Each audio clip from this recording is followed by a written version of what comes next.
Okey.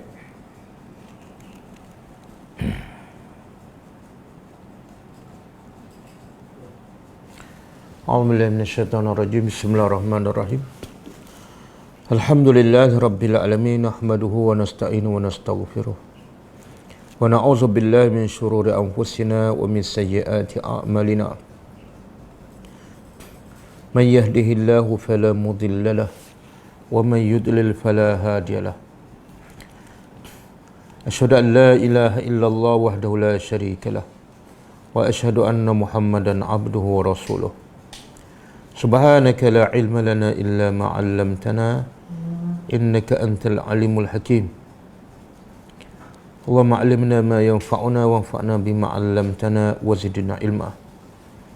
Allahumma ati anfusana taqwaha wa zakkiha anta khairu man zakkaha anta waliyuha wa maulaha. Rabbi yassir wa la tu'assir, Rabbi tammim bil khair, amma ba'du. InsyaAllah hari ini kita sambung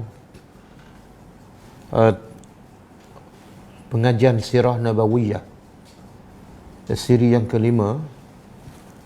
Kita masih dalam tajuk peristiwa-peristiwa yang berlaku sebelum kelahiran Nabi Muhammad sallallahu alaihi wasallam dan selepas kelahirannya. Mana ketika Nabi masih kanak-kanak. Dan yang terakhir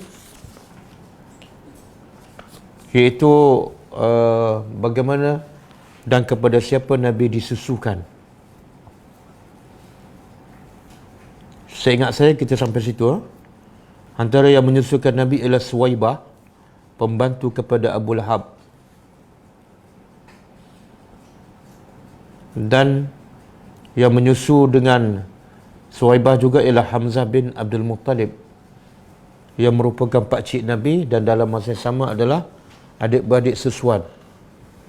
Begitu juga Nabi disusukan oleh Halimah Sa'diyah di satu perkampungan yang bernama Bani Sa'ad.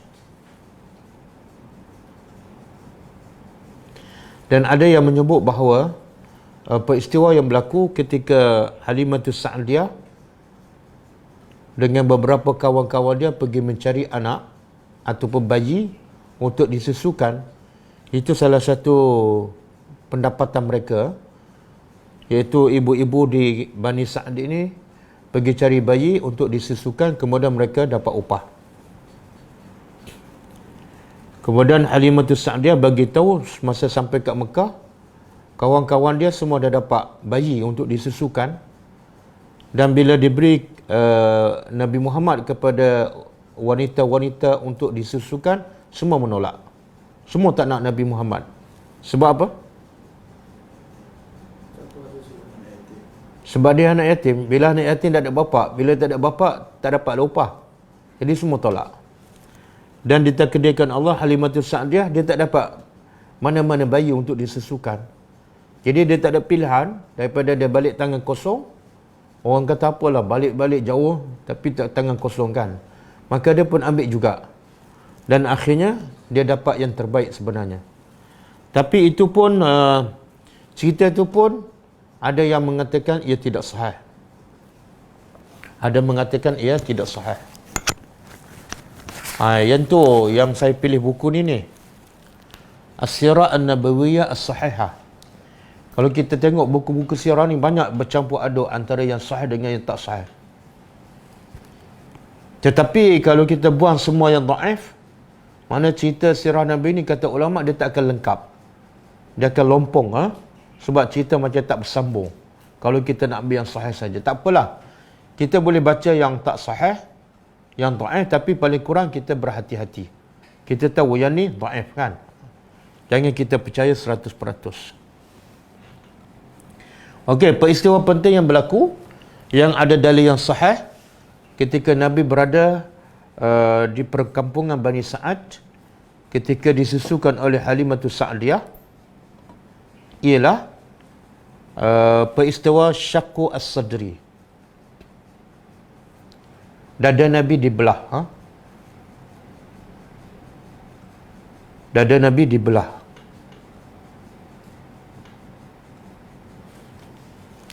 Kata penulis buku ni, qala al-musannif rahimahullah, waqa'at ahdatsu syaqqi sadri Nabi SAW wa ghaslihi wa la'mihi marrataini. Berlaku peristiwa dada Nabi dibelah 2 kali. Dada Nabi dibelah, kemudian dibasuh, dicuci, kemudian dijahit semula sebanyak 2 kali. Al-ula indama kana tiflan fi ar-rabi'ati min umrihi.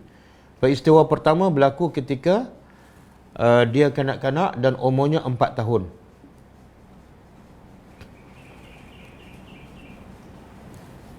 Dan ini disebut dalam hadis sahih Muslim.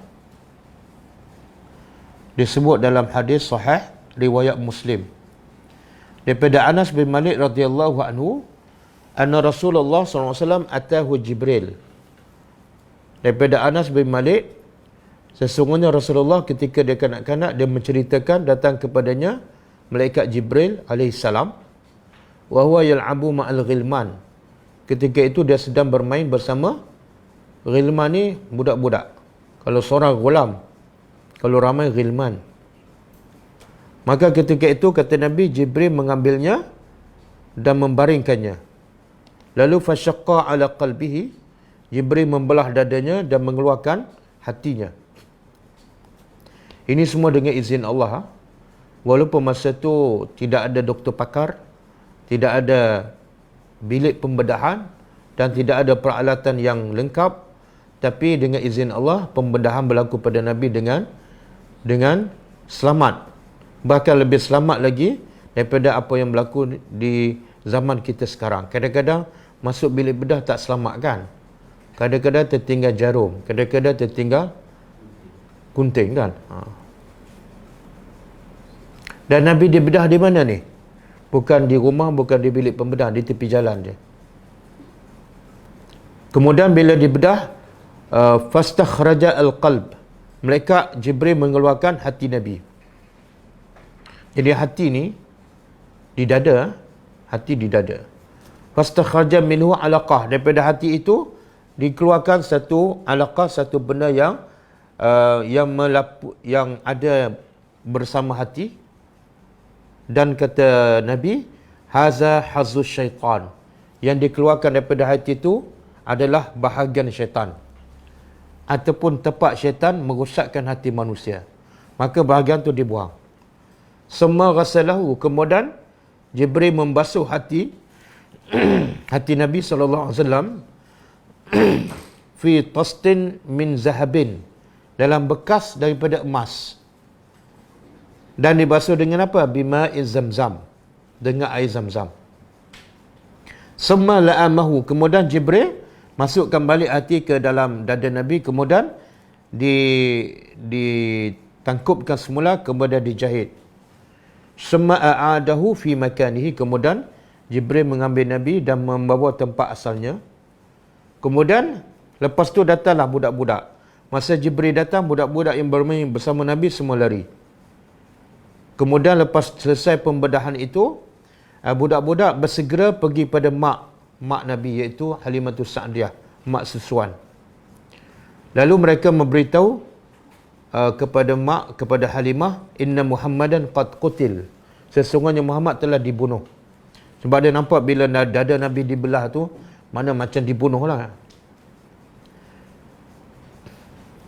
Fastaqbalu, maka semua pakat datang tempat Nabi Muhammad. Tapi ketika itu nampak Nabi Muhammad hidup, tetapi wahwa muntaqi'u al-laun, muka dia dah pucat, baru lepas pembedahan. Qala Anas, kata Anas yang meriwayatkan hadis ni, wa qad kuntu ara athar al-makhit fi sadrihi, aku sendiri melihat kesan jahitan di dada Nabi. Makna Anas tengok Nabi ni bila? Ketika Nabi dah besar lah, ketika Nabi dah dilantik sebagai Rasul. Sedangkan pembedahan ni berlaku ketika umur Nabi 4 tahun. Tapi walaupun masa jarak yang lama, tapi kesan jahit tu masih ada dan Anas nampak. Okey, kenapa dada Nabi dibedah daripada kecil lagi? Ini kali pertama. Kali kedua, sebagaimana kita tahu, iaitu ketika malam Isra' dan Mi'raj. Iaitu ketika hampir dekat dengan waktu Nabi nak berhijrah ke Madinah Al-Munawwarah.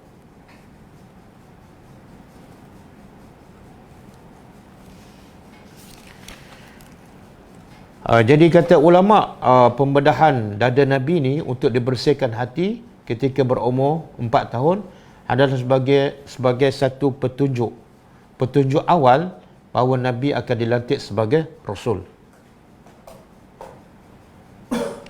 Jadi apa kaitan pelantikan Nabi sebagai Rasul dengan pembedahan hati dan pembersihannya?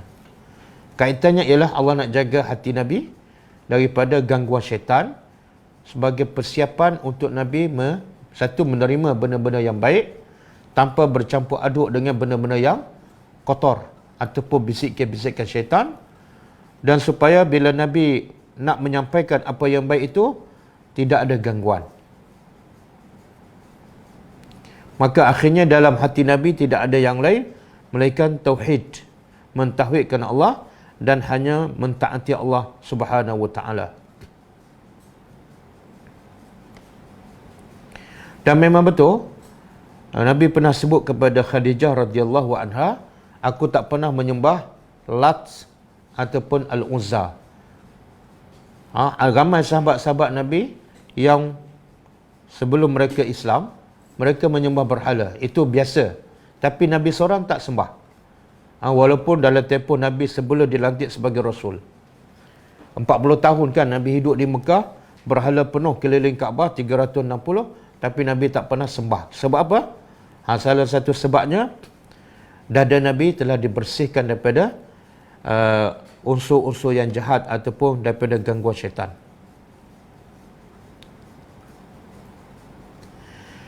Dan juga Nabi beritahu antara sebab musabab Nabi dilantik sebagai Rasul selain pada proses yang disebut tadi ialah sebab doa Nabi Ibrahim AS. Nabi beritahu dalam hadis, aku menjadi Rasul ni salah satu kesan doa mustajab daripada Nabi Ibrahim AS. Nabi Ibrahim dengan Nabi Muhammad ni jarak dia jauh, mungkin 1000 tahun yang lebih. Tapi kesan doa Nabi Ibrahim Allah makbulkan setelah 1000 tahun yang lebih. Bila Nabi Ibrahim berdoa, ketika Nabi Ibrahim membina Kaabah, dan ketika itu tidak ada manusia pun. Cuba buka surah Al-Baqarah. Kita tengok doa Nabi Ibrahim kepada Allah, yang akhirnya Allah makbulkan dengan melahirkan Nabi Muhammad di Mekah. Surah Al-Baqarah.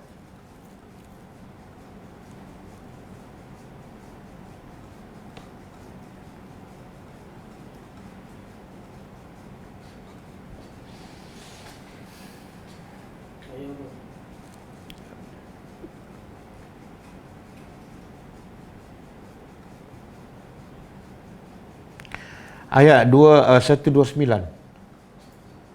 129.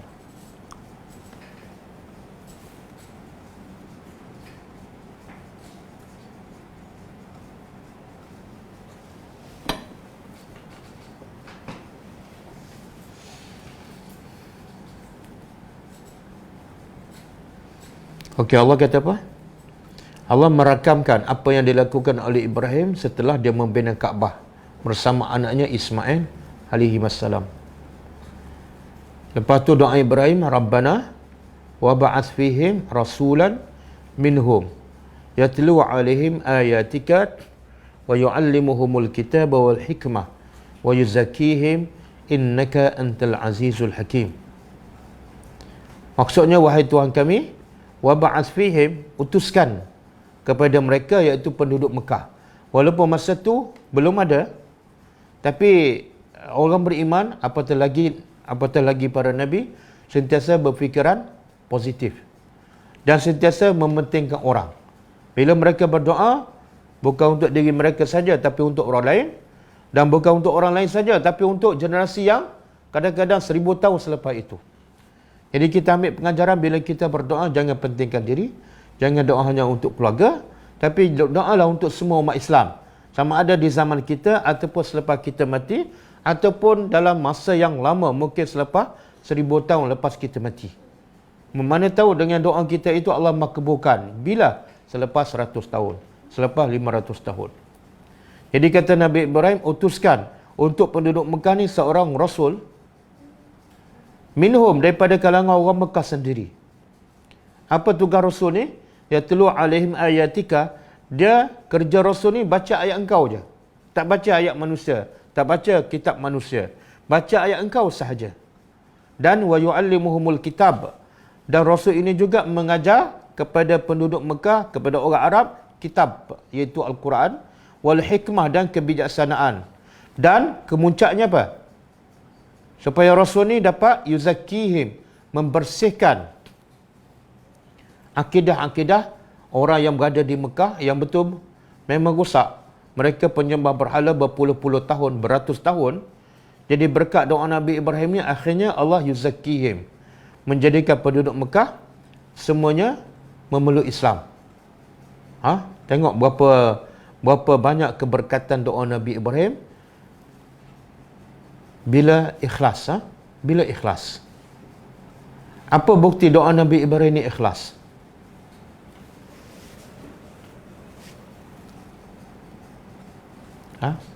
Apa bukti doa Nabi Ibrahim ni betul-betul ikhlas kerana Allah?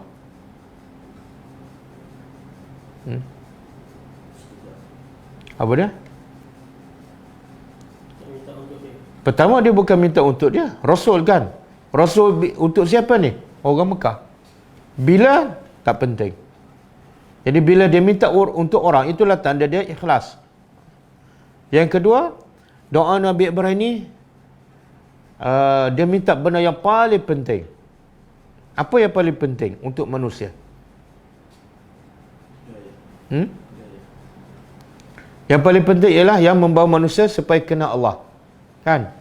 Caranya apa? Rasul. Mesti ada Rasul. Tanpa Rasul, manusia tak mungkin dapat hidayat. Tanpa Rasul dan Alkitab ataupun Al-Quran, manusia tak mungkin dapat hidayat. Logiknya Nabi Ibrahim ni duduk kat mana? Kat Mekah kan? Pada pasir, kering kontang. Jadi logiknya apa doa Nabi Ibrahim? Jadikan bumi Mekah ni subur, supaya orang Mekah dapat makan dengan senang. Walaupun ada juga Nabi Ibrahim berdoa supaya bagi rezeki pada orang Mekah. Tapi itu doa yang kedua, yang ketiga. Yang paling asas sekali ialah manusia, Nabi Ibrahim cukup faham. Manusia kalau ada rezeki, tapi kalau tanpa dipandu hidayah, manusia akan rusak. Tapi manusia bila dipandu oleh hidayah Allah, tak ada masalah pasal rezeki. Sebab bila Allah bagi hidayah, maka Allah akan jamin rezeki. Dan Nabi Ibrahim cukup faham. Rasul tu tak boleh menyeru manusia kepada kebaikan tanpa dipandu oleh Alkitab. Jadi Rasul mesti mengajar kitab daripada Allah. Rasul tak boleh memandai-mandai baca apa yang dia rasa betul ataupun ikut hawa nafsu dia. Jadi kata Nabi Muhammad, aku dilantik sebagai Rasul, salah satu sebabnya berkat doa Nabi Ibrahim alaihissalam.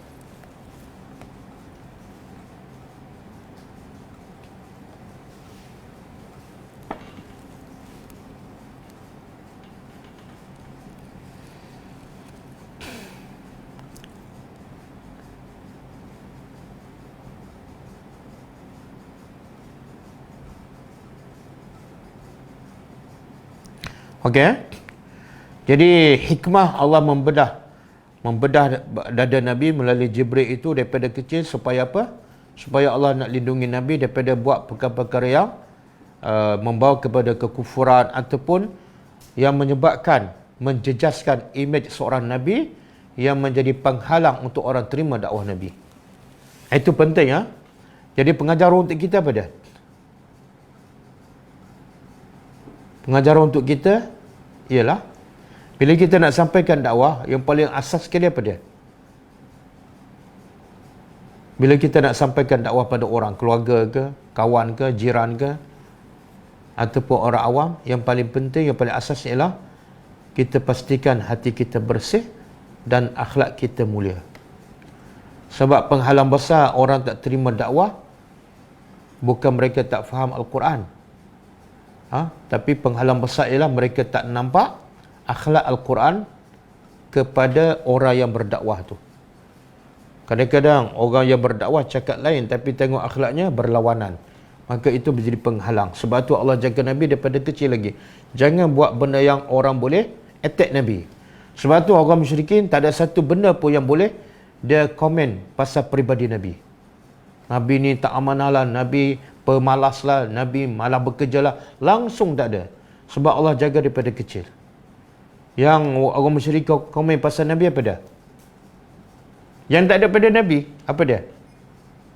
Tukang sihir, gila kan? Nak kata Nabi ni penipu ke, tak boleh harap, tak boleh percaya, langsung tak ada. Sebab Allah jaga daripada kecil. Jadi kita sebagai pendakwah, jagalah hati kita daripada sifat-sifat mazmumah, jagalah akhlak kita daripada akhlak yang buruk, yang kadang-kadang menjadi penghalang untuk orang terima dakwah kita.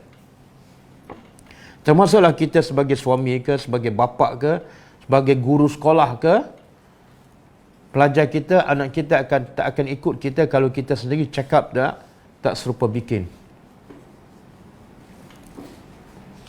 Okey. Itu pembedahan yang pertama. Pembedahan yang kedua ialah ketika malam Isra' dan Mi'raj. Kita akan sebut bila sampai tajuk tu. Sebab sekarang kita di fasa Nabi ketika umur kanak-kanak. Okey, lepas tu kemudian setelah berlaku peristiwa ini, kata penulis buku, laqad adat hadhil hadisah ila i'adatir rasul sallallahu alaihi wasallam ila ummi Aminah wa jaddihi Abdul Muttalib lianna Halimah khafat alaihi wa raghibat fi inha'i mas'uliyatiha anhu raghma hubbiha lahu wa ta'alluqiha bihi. Selepas berlaku peristiwa ni, Nabi dipulangkan kepada maknya Aminah di Mekah. Apa sebab? Sebab Halimah dah rasa takut. Sebab dia tak pernah berlaku peristiwa macam ni kan. Dia menyusukan budak, tiba-tiba budak tu pengsan, dibedah hatinya. Dia takut berlaku apa-apa lagi, sedangkan dia sebagai orang yang diberi tanggungjawab.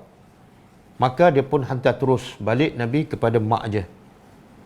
Walaupun Halimah ni sangat sayang kepada Nabi.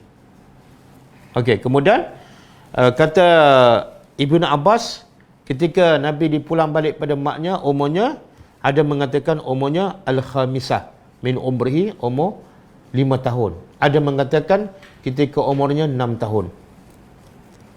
Jadi berapa tahun lebih kurang Nabi berada di sisi Halimah As-Sa'diyah? Lebih kurang 2 tahun. Masa dihantar umur 4 tahun, masa dipulangkan umur 6 tahun, lebih kurang 2 tahun. Kemudian lepas tu peristiwa yang seterusnya berlaku ialah ketika Nabi dipulangkan ke Mekah, umurnya 6 tahun. Ada pendapat juga mengatakan 5 tahun. Okey, setelah dipulangkan kepada maknya, dan ketika Nabi sampai umur 6 tahun, mak dia pula meninggal. Maknya Aminah meninggal. Di mana ni? Di satu tempat nama dia Abwa'. Abwa' ni perjalanan antara Mekah dengan Madinah. Aminah ni diutuskan, dihantar oleh pakcik-pakcik dia daripada Bani Adi bin Najjar untuk buat urusan. Salah satunya bantu mereka untuk berniaga. Jadi bila Aminah pergi ke Madinah, dalam perjalanan balik daripada Madinah ke Mekah, dia meninggal di pertengah jalan di tempat yang bernama Abwa'. Dan masa tu katanya umur Nabi umur 6 tahun.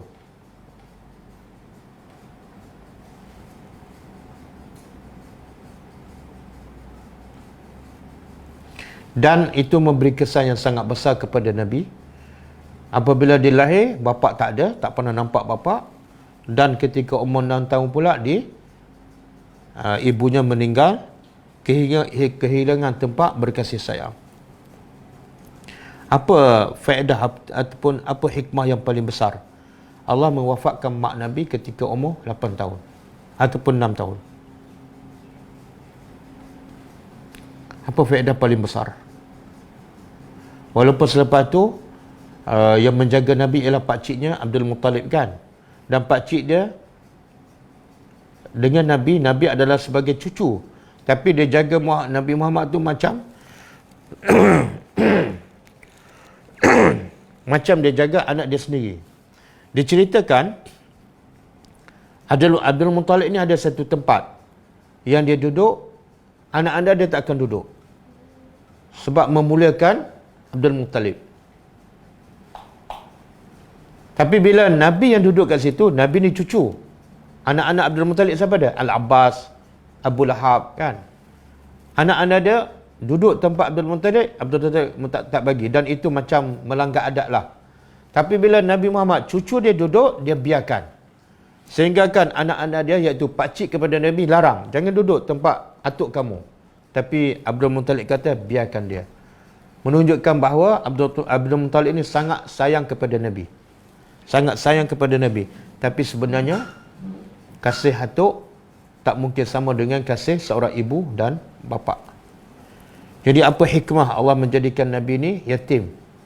Ketika mula dilahirkan, kemudian ketika umur 6 tahun, diwafatkan ibunya. Hikmah paling besar ialah, sebagaimana kita pernah sebut sebelum ni, iaitu Allah nak Nabi bergantung sepenuhnya kepada Allah Subhanahu Wa Taala. Sebab Nabi ni akan menjalankan satu tanggungjawab yang sangat besar dan berat. Qaulan thaqilah. Jadi bila Nabi nak laksanakan tanggungjawab yang sangat besar dan berat, tanggungjawab Nabi yang menyebabkan orang Arab akan memerangi Nabi. Satu tanah Arab akan berperang dengan Nabi. Maka Allah nak Nabi hanya bergantung kepada Allah sahaja. Caranya apa? Caranya pertama Allah matikan bapaknya ketika Nabi masih dalam kandungan. Dan yang kedua, Allah matikan maknya ketika Nabi masih kanak-kanak. Supaya Nabi membesar dalam keadaan Nabi bergantung sepenuhnya kepada Allah dan dijaga oleh Allah sepenuhnya. Supaya Nabi betul-betul mendapat kekuatan yang sebenar. Pengajaran untuk kita apa dia?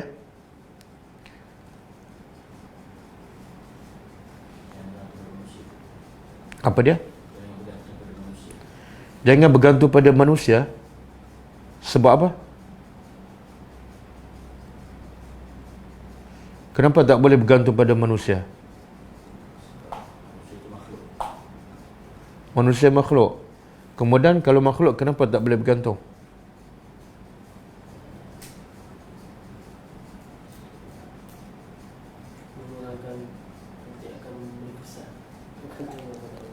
Memberi kesan? Apa dia? Tak bulat pengakuan kepada Allah. Dan bila dia bergantung pada makhluk, dan makhluk itu lemah, dia akan melemahkan dia. Bila bergantung pada yang lemah, dia akan jadi lemah. Dia tak mungkin jadi kuat. Kalau nak jadi kuat, kena bergantung pada yang maha kuat. Sebab itulah manusia ni, syaitan kan? Syaitan ni Allah beritahu, inna kaida syaitani kana dha'ifa. Tipu daya syaitan adalah lemah. Tapi kenapa walaupun Allah beritahu tipu daya syaitan lemah, tapi kenapa manusia asyik tewah kepada syaitan yang lemah?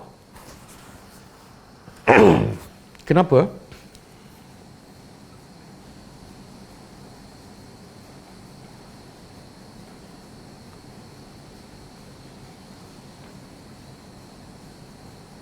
Bergantung kepada Allah. Ya. Sebab tidak bergantung kepada Allah.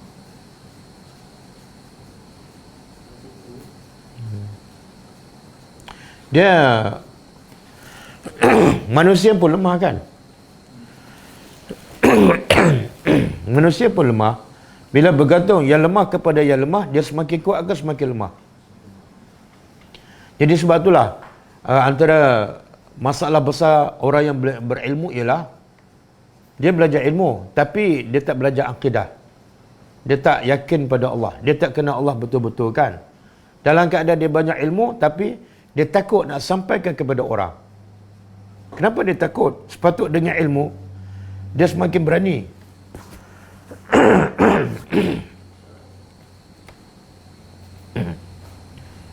Sepatut dengan berilmu, dia semakin berani. Sebabnya ialah ilmu dia sekadar berkenaan dengan hukum hakam, bukan berkenaan dengan ketuhanan, bukan berkenaan dengan kehebatan, kebesaran Allah, keagungan Allah. Jadi kenapa dia dapat ilmu tapi tak menjadikan dia kuat? Sebabnya dia belajar bukan asasnya daripada Quran. Bila dia tak tadabbur ayat-ayat Allah, dia tak akan kenal Allah. Bila tak kenal Allah, dia tak akan menjadi kuat.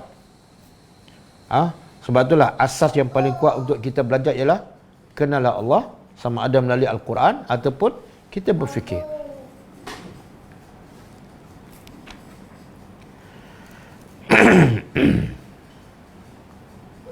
Okey. Lepas Aminah meninggal, Nabi dijaga oleh pakciknya iaitu Abdul Muttalib ketika umur 6 tahun kan. Lepas tu ditakdirkan Allah, Abdul Muttalib pula meninggal ketika Nabi berumur 8 tahun. Atuk dia meninggal, Abdul Muttalib, ketika Nabi berumur 8 tahun. Kemudian lepas atuk dia meninggal, maka Nabi dijaga oleh pakciknya Abu Talib.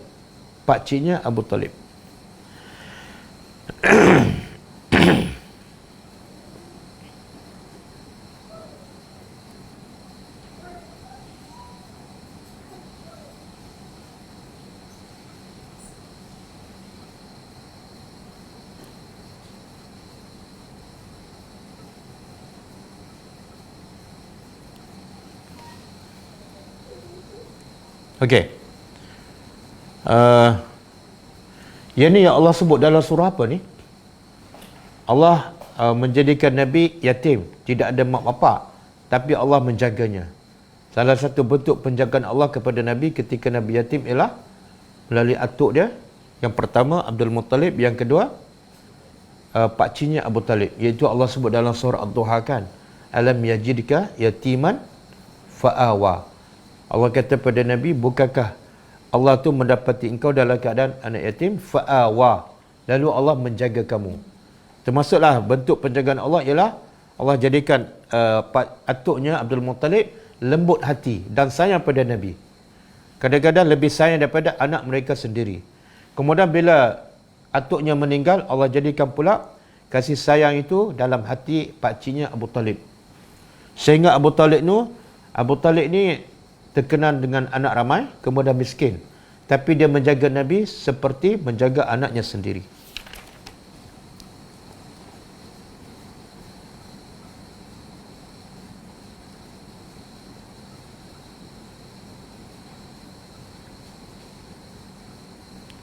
Ada riwayat mengatakan Abu Talib ni sayang pada Nabi. Dia pernah bawa Nabi berniaga bersamanya ke Syam. Itu antara salah satu tanda sayangnya Abu Talib kepada Nabi. Bila dia pergi berniaga ke Syam, dia bawa Nabi bersama. Okey. Dalam tempoh ni, ketika Nabi bersama Abu Talib, apa kerja Nabi? Apa kerja Nabi? Bela kambing. Nabi membantu pakciknya Abu Talib membela kambing.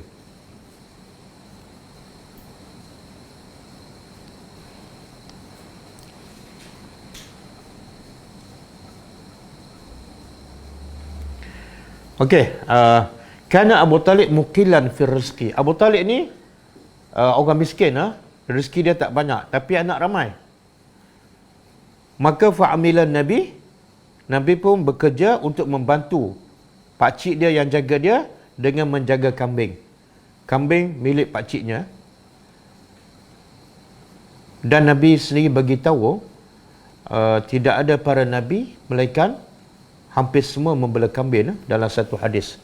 Hadis yang sahih, qala Rasulullah sallallahu alaihi wasallam, ma ba'asallahu nabiyyan ila ra'a al-ghanam. Tidak ada seorang pun Nabi yang Allah utuskan melainkan dia membela ghanam, kambing. Jadi apa hikmah? Apa hikmah? Bukan Nabi Muhammad je bela kambing. Kalau ikut hadis ni, semua para Nabi adalah asalnya membela kambing. Dan Nabi Daud AS kerja apa? Tukang besi. Walaupun dia ada kerajaan, tapi diceritakan ketika dia menjadi raja pun dia tetap bekerja sebagai tukang besi. Jadi apa hikmah semua ni? Allah menjadikan para nabi asalnya membela kambing.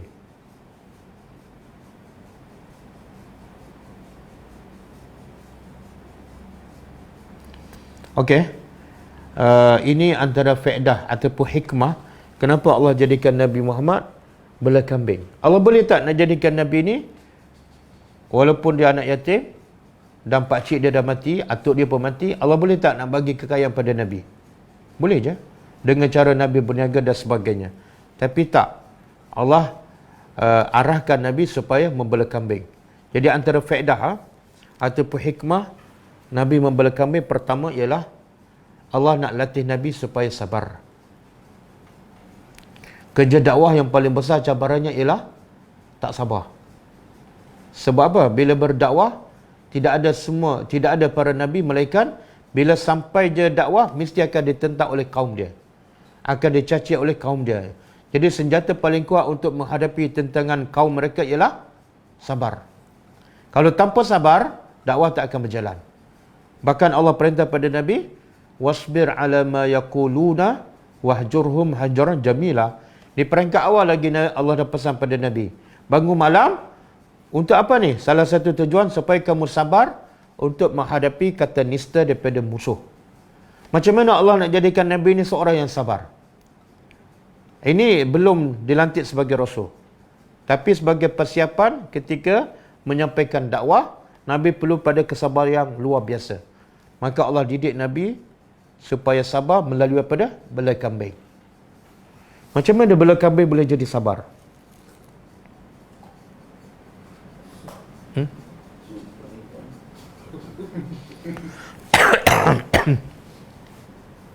Satu, bela kambing ni, dia akan bela kambing bila? Daripada pagi sampai petang. Bukan 1 jam, bukan 2 jam. Jadi perlu kesabaran tu. Kena tunggu daripada keluar pagi sampai petang. Dia bukan kambing macam kita sekarang. Lepas macam tu je. Satu, masa panjang. Yang kedua, kambing ni bila dia makan, slow. Kan? Dia makan sambil relax je. Kita kadang-kadang nak tunggu anak kita makan, kadang-kadang tak sabar kan. Cepat sikit. Kambing lagi lambat. Jadi Nabi nak tunggu daripada pagi sampai petang, kemudian nak tunggu kambing makan, dan bukan seekor ni, banyak kan? Perlukan sabar. Yang kedua, yang ketiga, kambing ni bukan ada akal. Kita kata pergi depan, dia pergi belakang. Kadang-kadang kena sabar supaya nak pastikan dia ikut arahan kita. Jadi benda-benda macam tu menjadikan Nabi seorang yang penyabar. Jadi kalau dengan kambing yang tak berakal, Nabi boleh sabar. Dengan manusia yang berakal, Nabi lagi sabar.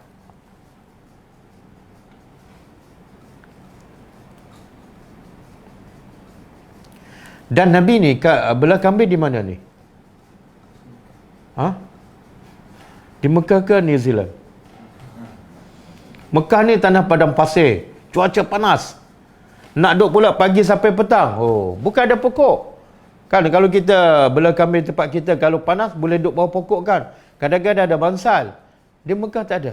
Jadi daripada pagi sampai petang duduk tengah hari, panas, kemudian pokok pun tak ada, tempat berteduh pun tak ada. Lagi menjadikan Nabi seorang yang sabar. Kemudian air bukan senang. Nak cari air, nak bagi ke kambing, nak angkut, ya Allah. Bukan macam sekarang kan, kadang-kadang tempat kambing makan tu ada perigi kan. Kadang-kadang kambing beranak kan. Kita boleh tak nak uruskan isteri kita melahirkan anak? Tak boleh. Kan? Itu kerja siapa tu? Mula-mula kerja bidan ataupun kerja hospital. Lepas tu kerja siapa? Mak mertua kita lah. Kan? Kita ada buat apa? Kita duduk sembah kat luar. Lepas tu kalau anak menangis pun. Jadi Nabi nak uruskan kambing melahirkan, kemudian nak sampai besar, itu perlu pada kesabaran. Kadang-kadang kambing sakit kan, kadang-kadang kaki kambing patah. Semua tu perlu pada kesabaran yang luar biasa. Sebab tu tak heran orang maki Nabi, Nabi boleh senyum. Orang baling batu pada Nabi, Nabi Ibrahim berdoa. Sebab apa? Latihan daripada kecil. Latihan daripada kecil. Kita tahu sambut maulidin Nabi kan? Tapi kita tak sabar kan? Bila orang marah je, kita tak sabar. Okey, yang kedua, kesan hikmah Nabi bela kambing daripada kecil ialah tawaduk. Sentiasa merendah diri. Ini penting ni. Akhlak seorang pendakwah. Okey, macam mana ni? Daripada bela kambing menjadikan orang tu rendah diri. Tidak sombong. Macam mana? You know? Jadi ramai orang sombong sekarang kan? Tahu tak apa punca? Tak, sebab dia tak bela kambing daripada kecil. Macam mana? Bela kambing jadi semakin tawaduk.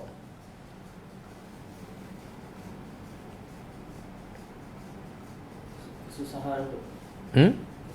Bela kambing duduk kat mana? Padang pasir, rumah ke, banglo ke apa? Atas tanah. Kan?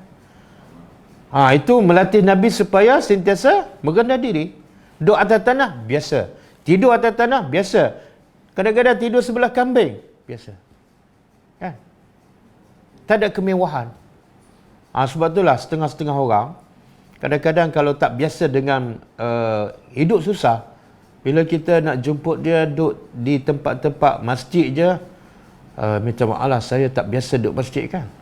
Lepas tu kalau nak duduk dengan orang miskin pula, rumah orang miskin yang tak ada elektrik, ini kali terakhir saya datang ni. Sebab apa? Tidak ada sifat tawaduk. Nabi boleh di mana-mana. Sebab itulah bila Allah perintah Nabi berhijrah, Nabi sembunyi di mana?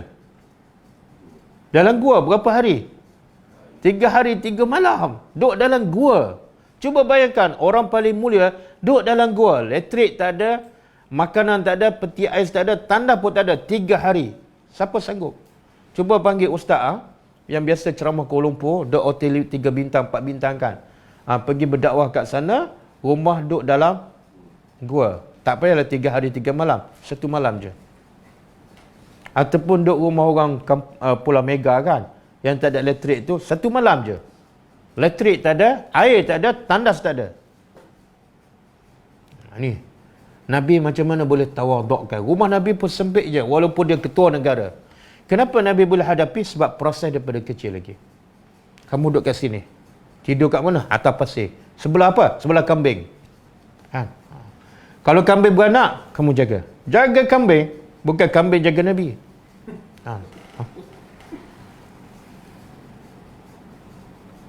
Bila duduk kat sebelah kambing, biasa tak kencing najis kan?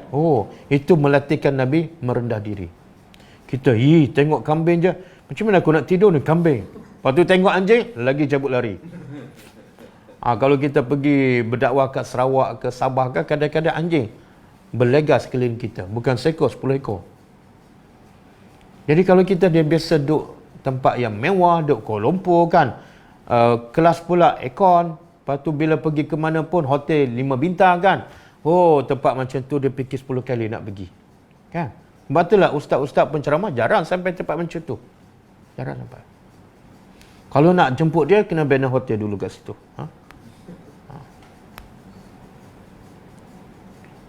Dan Nabi pesankan dalam hadis sahih riwayat Muslim, la yadkhulu al-jannah man kana fi qalbihi misqala dzarratin min kibrin.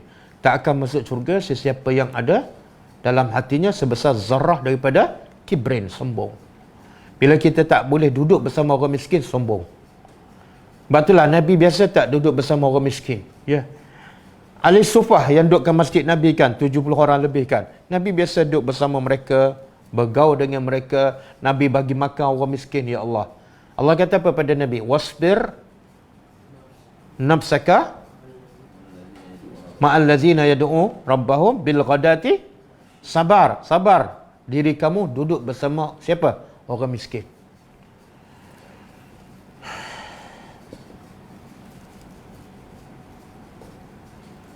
Okey. Itu yang kedua, kelebihan hikmah bela kambing. Yang ketiga, syaja'ah, berani.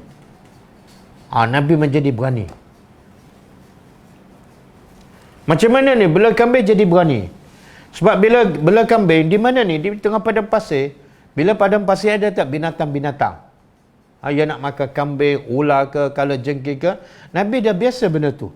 Bila biasa dengan binatang yang membahaya, jadi Nabi jadi berani. Bila berani, nak cakap dengan musuh, dengan nak cakap Abu Lahab ke, Nabi tak ada masalah. Sebab Nabi dididik berani daripada kecil lagi. Kita kadang-kadang bukan tengok kalajengking, tengok lipas pun lari kan.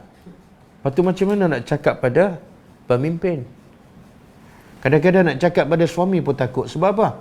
Lipas pun kita takut.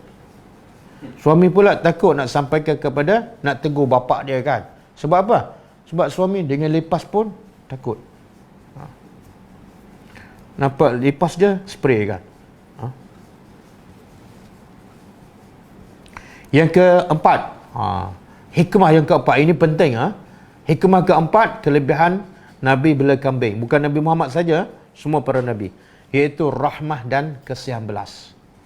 Nabi mudah kesian kepada orang. Sebab apa? Sebab Nabi daripada kecil lagi dilatih kesian kepada haiwan. Nabi tak pernah tarik kuat, Nabi tak pernah pukul.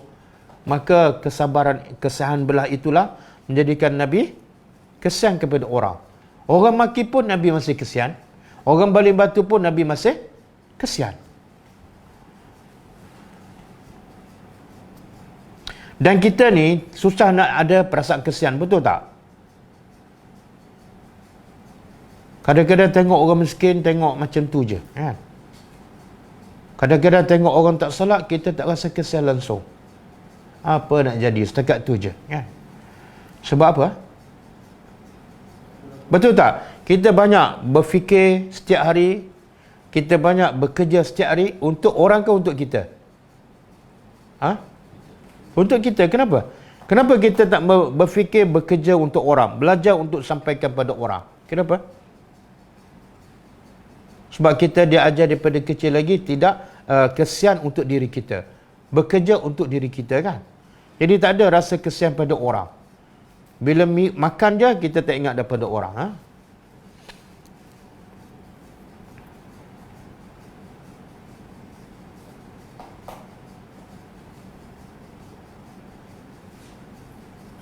Contoh kalau kambing tu sakit, Nabi kesian, Nabi duduk, Nabi rawat. Kalau patah kaki ke, Nabi kesian, Nabi duduk, Nabi rawat.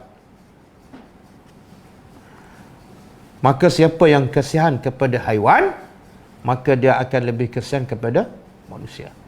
Dan sebaliknya, siapa tak kesian kepada binatang, sebenarnya dia juga tak akan kesian kepada manusia.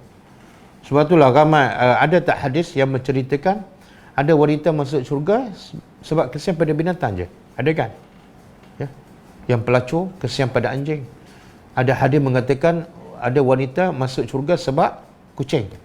Dan ada juga wanita masuk neraka sebab kucing juga.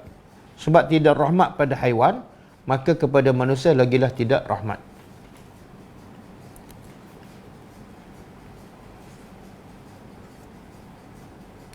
Tapi ada yang terbalik. Ada orang kesian pada haiwan, tapi dia tak kesian pada orang. Ada seorang beritahu saya, keluarga dia lah, sampai ketua dah pencen dah. Dia bela kucing berpuluh ekor, dia bagi makan kucing habis beribu-ribu setiap bulan. Tapi pada anak dia maki, dia marah apa semua. Dia beli ikan-ikan yang mahal-mahal pada kucing. Tapi pada orang dia tak kesian. Itu makna dia bukan buat kesian pada binatang kerana Allah, tapi dia kesian pada binatang kerana hobi dia. Bila kerana hobi, dia tak akan kesian pada orang. Okey, yang kelima, kelebihan membela kambing,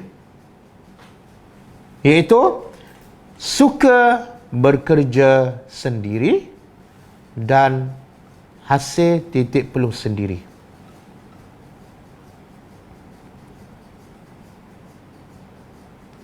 Jadi Allah nak latih Nabi ni apa dia? Jangan bekerja dengan orang. Jangan, bila bekerja dengan orang, kita akan jadi apa? Terikat lah. Yang tu tak boleh, yang ni tak boleh kan? Tak bebas. Maka sifat dakwah, dia mesti bebas. Tak boleh terikat. Maka Allah nak didik Nabi jangan terikat. Maka Allah latih Nabi daripada kecil lagi apa dia? Cari makan sendiri. Apa dia? Bela kambing. Bela kambing adalah salah satu usaha untuk cari makan tanpa bergantung pada orang.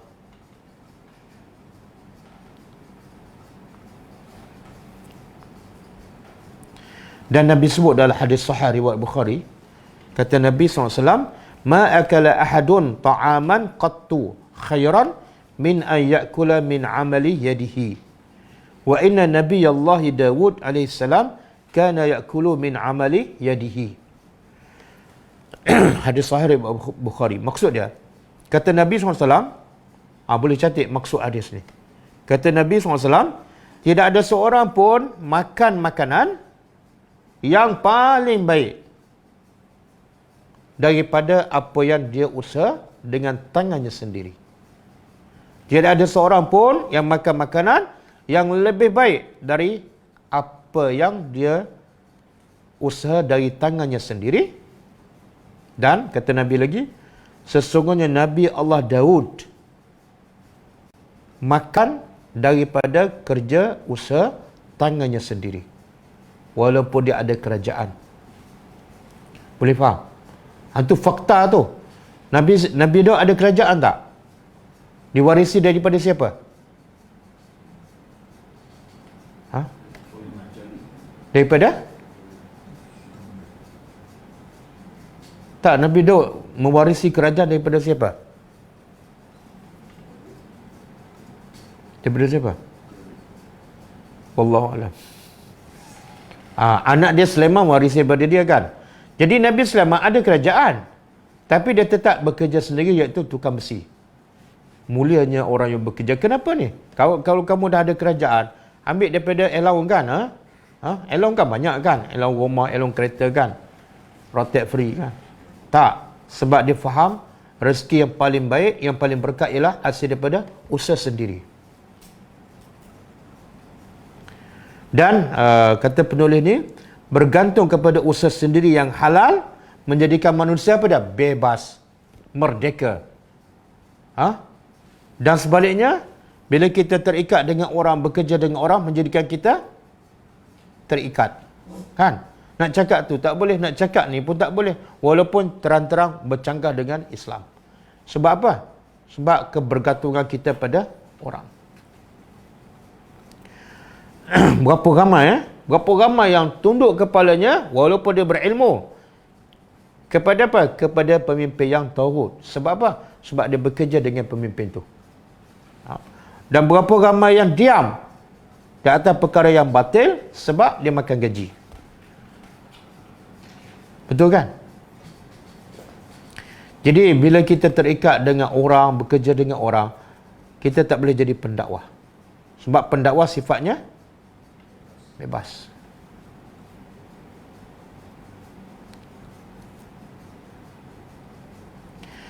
Dan saya nak sentuh juga, kenapa orang kita suka bekerja dengan kerajaan?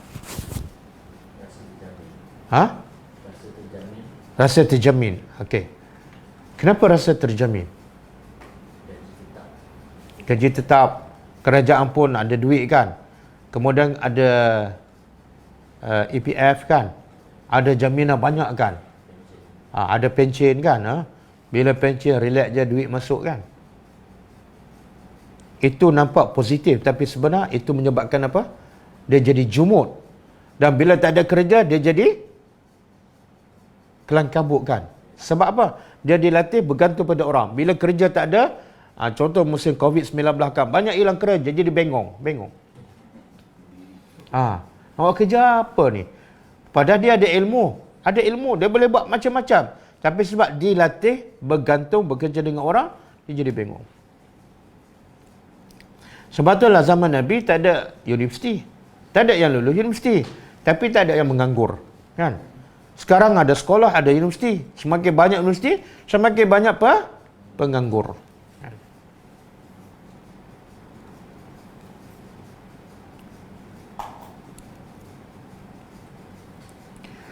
Okey. Yang keberapa tadi? Okey, yang kelima. Cukup. Jadi minta maaf, bukan batuk loh. Jadi sifat-sifat ni penting tak? Pertama sabar, yang kedua tawaduk, rendah diri, yang ketiga berani kan, yang keempat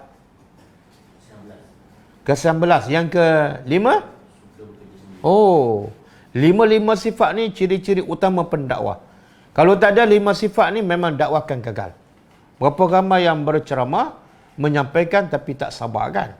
Berapa ramai yang ceramah tapi tidak ada sifat rendah diri, hanya nak bila dibayar, tempat pula yang terbaik kan? Maka dakwah tak akan sampai di kawasan orang miskin kan? Berapa ramai yang berdakwah tapi tidak ada rahmat kepada orang miskin, dia fokus pada orang yang berduit sahaja. Jadi akhirnya yang rugi ialah siapa? Yang rugi pertama pendakwah tu sendiri, yang kedua yang jadi mangsa ialah orang ramai. Orang ramai bila tidak ada sifat ni. Jadi semoga kita dah jadi ustaz ke, baru nak jadi ustaz ke, baru jadi pelajar ke, pastikan 5 sifat ni ada pada kita. Dan tak perlu kita bela kambing. Jangan pula lepas ni berhenti belajar pergi bela kambing. Kenapa nak cari 5 sifat ni? Tak mestinya. Tak mestinya. Okey. Peristiwa seterusnya ialah penjagaan Allah terhadap Nabi daripada kecil. Ataupun sebelum Nabi diutuskan sebagai Rasul. Allah jaga walaupun sebelum tu Nabi belum lagi dilantik sebagai Nabi ataupun Rasul. Apa dia? Yang saya sebut juga tadi, iaitu Allah jaga Nabi daripada menyembah berhala, daripada leka dengan orang-orang muda. Termasuklah peristiwa ni kita biasa dengar kan, Nabi kadang-kadang dia bela kambing, dia boring kan, dia pun nak pergi dengar hiburan.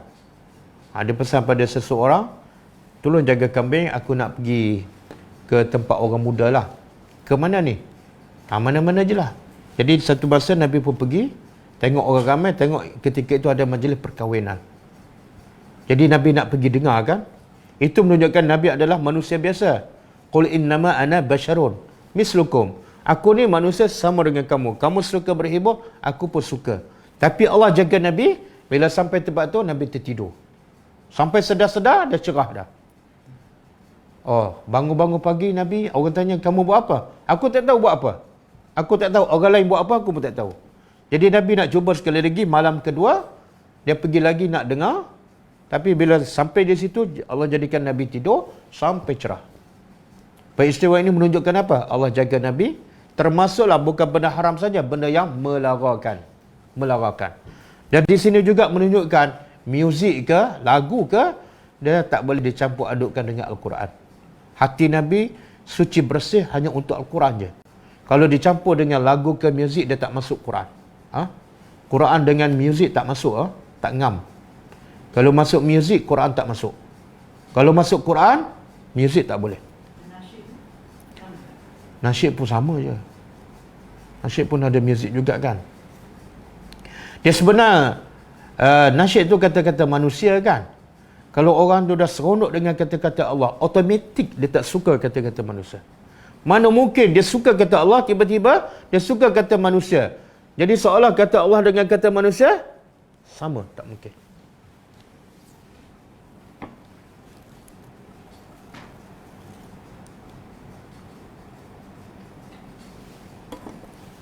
Okey. Cuma ulama berbeza pendapat lah. Allah jaga Nabi sebelum dilantik sebagai Rasul kan. Jaga daripada apa?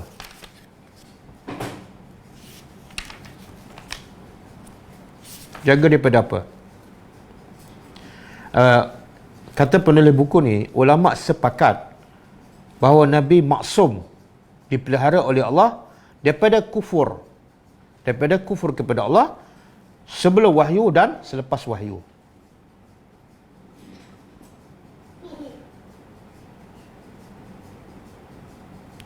Dan Allah jaga Nabi maksum, pelihara daripada melakukan dosa besar sebelum wahyu dan selepas wahyu.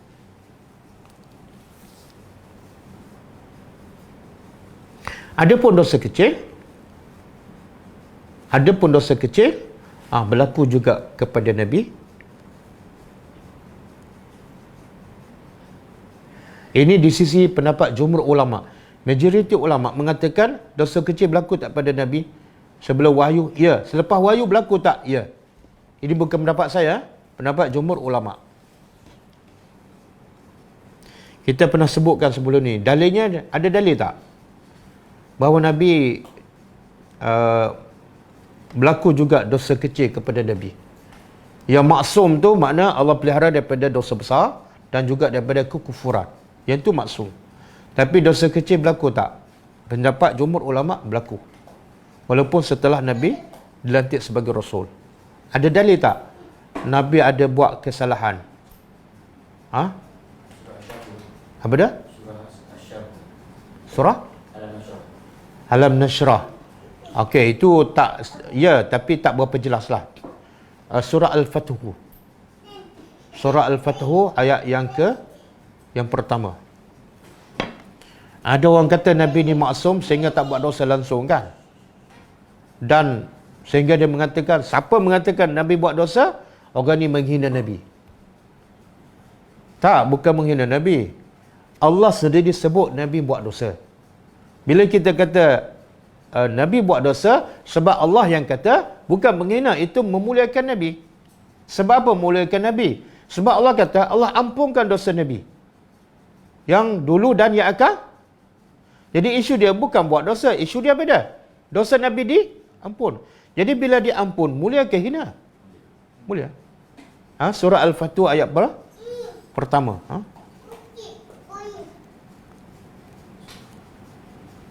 Dan juga Allah, ada tak beberapa ayat, beberapa peristiwa Allah tegur Nabi? Surah At-Tahrim, Allah kata apa pada Nabi? Ya ayuhan Nabi, lima tuharrimu ma ahallallahu laka tabghi mardata azwajika. Wahai Nabi, kenapa kamu mengharamkan apa yang Allah halalkan kepada kamu? Itu Allah tegur Nabi. Apa yang Nabi haramkan, apa yang halal. Sebab ada isteri Nabi konspirasi kan? Supaya Nabi tak pergi lagi rumah isteri yang tak disukai, iaitu ada mengatakan Zainab, ada yang mengatakan Maria Al-Qibtiyah kan? Jadi Nabi pergi rumah Zainab, Nabi minum sesuatu, jadi Aisyah dengan Hafsah berpakat, kita buat sesuatu supaya Nabi jangan pergi lagi rumah tu. Apa dia? Bila Nabi masuk je, kita tutup mulut. Dan kita kata apa pada Rasulullah? Ya Rasulullah, apa ni? Kamu makan apa ni? Bau tak enak lah. Nabi kata, aku tak makan apa-apa kecuali madu je. Ni bukan madu ni, bau lain. Nabi berkata apa? Okey, lepas ni aku tak makan lagi. Sebab apa? Nak dapat reda? Makna bila Nabi kata tak makan, Nabi mengharamkan yang halal. Demi kerana Allah tegur, ya ayuhan Nabi, wahai Nabi, lima tuharrimu, kenapa kamu mengharamkan ma ahallallah, apa yang Allah halalkan, semata-mata tabghi mardata azwajika. Jadi bila kita kata Nabi berdosa berdasarkan ayat Quran, jangan kata kita menghina Nabi. Tak. Bila kamu mengatakan Nabi tak berdosa, kamu menghina Al-Quran. Kamu menafikan apa yang Allah cakap dalam Al-Quran. Dan Nabi, bila Allah kata Nabi berdosa, tapi dosa Nabi diampunkan sebelum Nabi bertaubat lagi, itu satu kemuliaan kepada Nabi. Dan juga menunjukkan Nabi adalah manusia biasa. Yang tak buat dosa langsung ni siapa? Malaikat.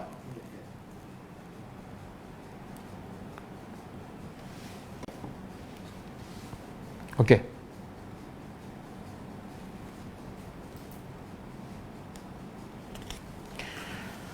Cuma yang kisah Nabi pergi dengar muzik kan, majlis perkahwinan, ada, kalau penulis buku ni dia kata itu cerita tak sahih, cerita dhaif. Tak apalah, yang paling penting kita tahu kan sumbernya dhaif, jadi jangan kita percaya sepenuhnya.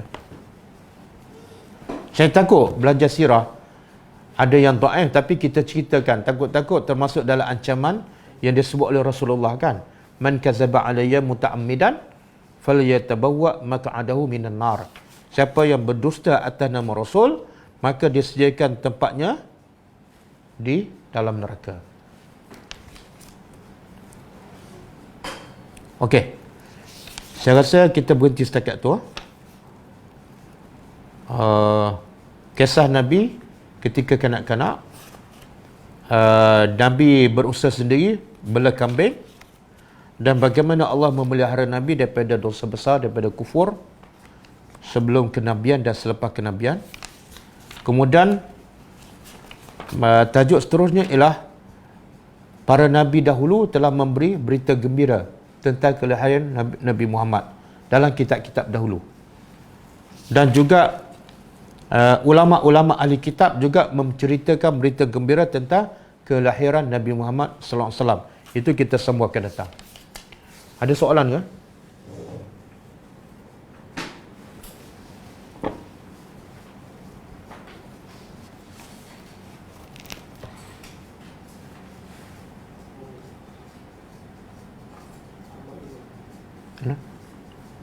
Boleh Ustaz bagi contoh dosa-dosa kecil?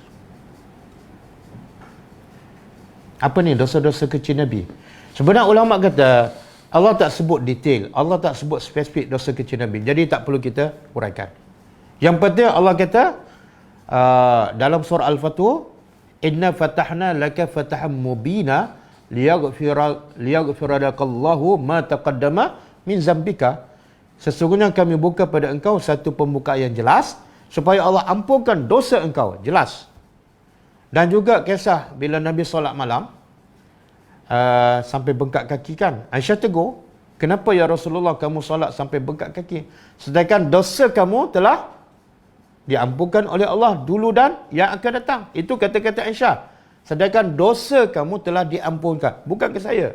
Itu kata-kata Aisyah. Takkan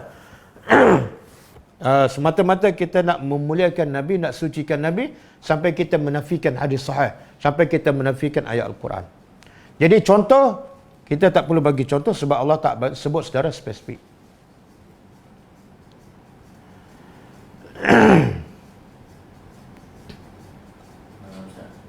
Ini contoh yang ditanya, contoh ni contoh yang kita buat. Oh, dosa kecil yang kita? Oh, banyaklah. Buang masa, tengok benda haram. Dosa kecil. Tengok drama Korea.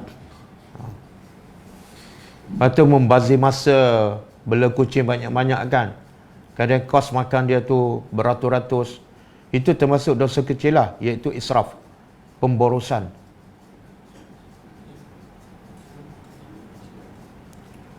Anak saya nak bela kambing. Doakan semoga anak saya jadi usahawan kambing. Anak kak nak bela kambing. Jadi minta apa doa supaya jadi usahawan? Tak, saya tak nak doa supaya dia jadi usahawan.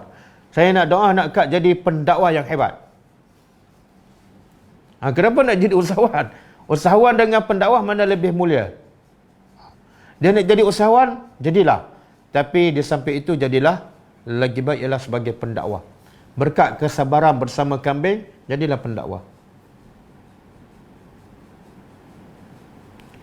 Kucing jiran. Nabi Daud dapat kerajaan dari Talut kah? Saya tak pasti dia dapat kerajaan daripada siapa. Tapi kalau ikut kisah peperangan antara Talut dengan Jalut, lepas tu Talut kalah kan? Kalau ikut kronologi itu macam Nabi Daud dapat kerajaan daripada Talut lah.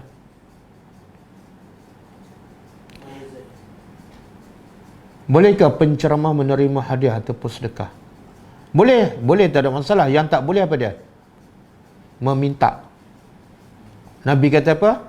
Allah sebut apa dalam Quran? La nas'alu ajra. Kami tak pernah meminta upah. Jadi yang tak boleh meminta. Kalau orang nak bagi, sunnah Nabi beda. Kalau orang bagi, kita jangan tolak. Sebab apa? Bila tolak mungkin mengecilkan hati dia. Tapi jangan umumkan, siapa nak bagi, saya terima.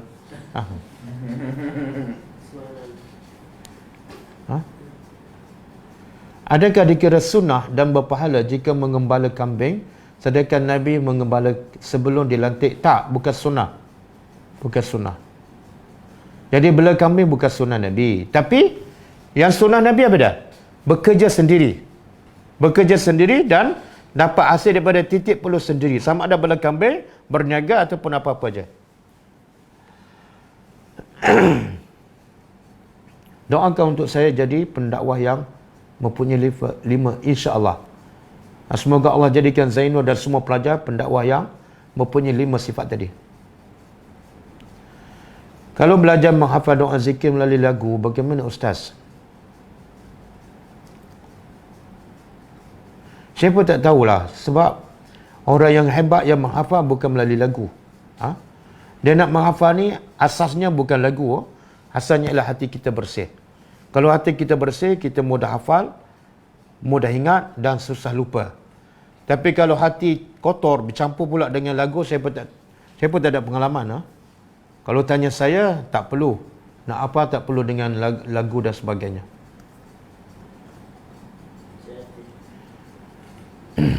Solat tahajud berapa rakaat yang sebaiknya?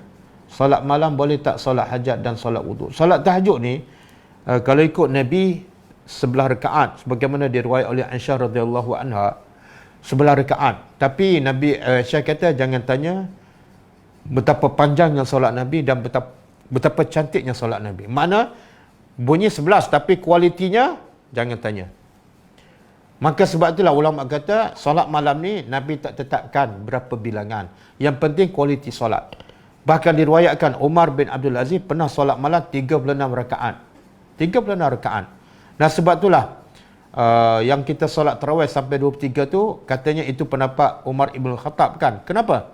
Sebab Umar melihat semakin ramai masuk Islam, semakin tak larat nak berdiri lama macam Nabi. Nabi solat sebelah, tapi setiap satu rakaat Nabi baca panjang. Tapi Umar tengok yang masuk Islam ni ada yang bukan daripada Arab, baca Quran pun tak faham kan. Jadi mereka tak mampu berdiri lama. Maka Umar tukar, iaitu pendekkan bacaan tapi perbanyakkan rakaat. Jadi kalau kita nak baca pendek-pendek, kita boleh perbanyakkan rakaat. Jadi tidak ada dalil yang jelas yang Nabi menghadkan berapa bilangan solat malam. Kalau kita khusyuk solat 10, silakan 10. Package je. Apa tadi, solat hajat dan sebagainya. Nabi tidak ada package solat malam. Mereka solat tahajud dan dia akhiri dengan solat witir.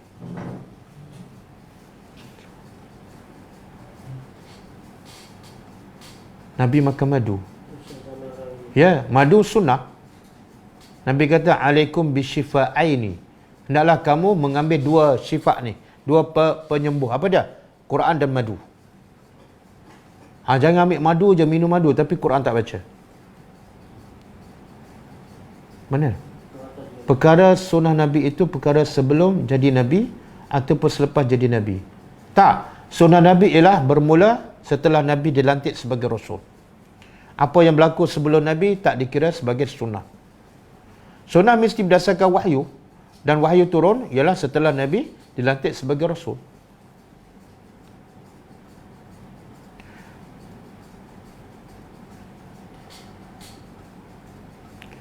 Sejak saya masuk taktik.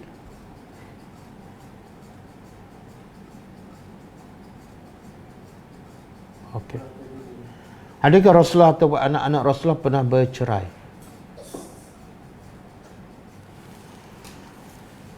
Ada riwayatkan Nabi pernah menceraikan sekejap Hafsah, tapi saya baca pendapat lain yang mengatakan Nabi tak pernah menceraikan, baru nak menceraikan. Adapun anak-anak Nabi SAW saya tak pasti, wallahualam. Kena baca balik. Buku apa Ustaz baca? Buku Sirah Nabawiyah As-Sahihah, karangan Dr. Akram Dhiya Al-Umari. Solat malam apa? Adakah solat tahajud saja? Dah. Bela kucing dosa kecil? Tak, bela kucing bukan dosa. Bela kucing bila tak bagi makan, bila biarkan dia dalam kelaparan, itu yang dosa besar. Bukan dosa kecil. Kalau bela kucing tak bagi makan, menyebabkan dia kelaparan, itu dosa besar. Bahkan Nabi kata dalam hadis, ada wanita masuk neraka sebab bela kucing tapi tak bagi makan ataupun menyeksa kucing. Bagaimana nak buang muzik? Kita dah terbiasa lama sangat, nak buang susah. Tak. Allah kata apa? Fa amma man ata wattaqa wa saddaqa bil husna fasanuyassiruhu lil yusra. Allah bagi kaedah macam mana nak jadi benda yang susah mudah. Apa dia? Fa amma man ata, ada pun orang yang suka memberi.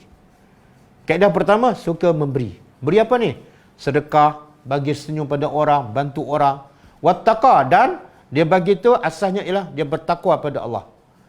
Kenapa dia bertakwa?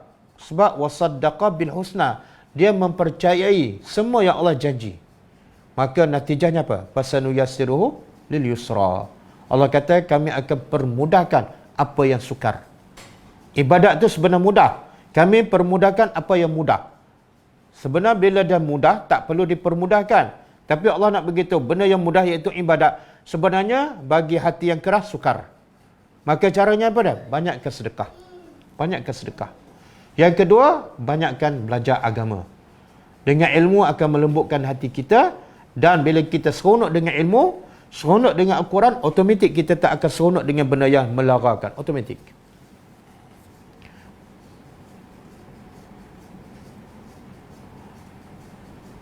Bela yang maksud saya, kalau bela kucing sampai banyak dan ambil masa banyak, kos pun banyak, dan mengabaikan tanggungjawab kita dengan Allah, dengan Al-Quran kan, dengan anak-anak, itu menyebabkan berdosa. Kucing datang rumah nak beranak, halau pun dia beranak, so takkan nak buang pula. Tak, saya tak kata jangan buang. Saya kata jangan bela banyak sampai mengabaikan tanggungjawab kita. Sampai kadang-kadang kita lebihkan kucing daripada anak. Nak ambil silakan. Boleh tengok Quran untuk baca masa sembahyang sunat dan fardu. Ada kata sembahyang sunat sahaja. Tak, sebenarnya kalau boleh solat sunat, boleh solat fardu. Apa bezanya? Jadi kalau solat kita solat fardu nak baca ayat panjang dan kita tak hafal, boleh buka Quran kat depan walaupun solat fardu. Tapi jaga pergerakan, jangan bergerak banyak. Sebenarnya bila buka Quran kat depan, kita tak payah bergerak je. Kita hanya tengok je. 2 page kan. Satu rekat baca page pertama, satu lagi page yang kedua, kita baca rekat yang kedua. Jadi tak perlu belak, tak perlu bergerak pun.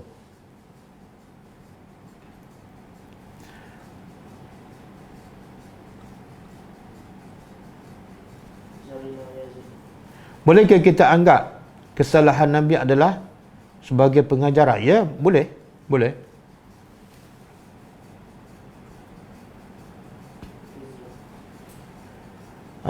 Sebagai seorang wanita, bagaimana kita nak muhasabah diri dengan kisah Nabi? Terutamanya bekerja dengan titik peluh sendiri.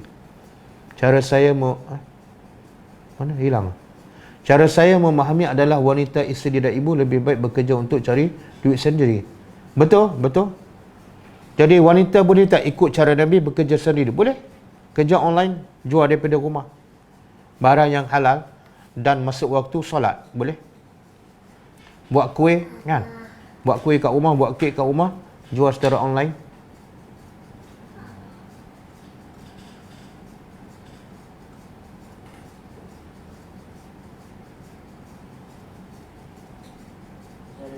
Ada soalan atas. Cuba turun sikit. Ada ke? Tu, Abang Imam bin Khalid tu. Okey, Zalina, bolehkah mengaji dengan menetapkan harga sumber pendapatan? Tak digalakkan. Sebab kita mengaji ni, kita kena ingat yang paling besar bukan duit tu. Yang paling besar ialah pahala di sisi Allah. Jadi jangan kita kelabu mata. Allah kata apa? Khairukum man 'allamal Quran, man ta'allamal Quran wa 'allamahu. Orang yang terbaik di kalangan kamu, orang yang belajar Quran dan mengajar. Terbaik di sisi siapa ni? Allah. Jadi kalau Allah sendiri mengiktiraf yang mengajar Quran adalah terbaik, maknanya ganjaran yang Allah sediakan lagi besar, lagi hebat daripada apa yang manusia bagi. Jadi jangan mengharapkan daripada manusia. Percayalah, ya Allah janji lagi hebat. Yang kedua, bila Allah janji hebat, maka dunia takkanlah Allah abaikan kita. Nabi mengajar Quran, tapi Allah apa? Apa Allah bagi pada Nabi? Satu kerajaan di Madinah. Allah bagi apa? Harta rampasan, macam-macam harta dunia yang Allah bagi pada Nabi sebab Nabi menyampaikan Al-Quran. Jadi kalau orang bagi, ambil, tapi jangan tetapkan.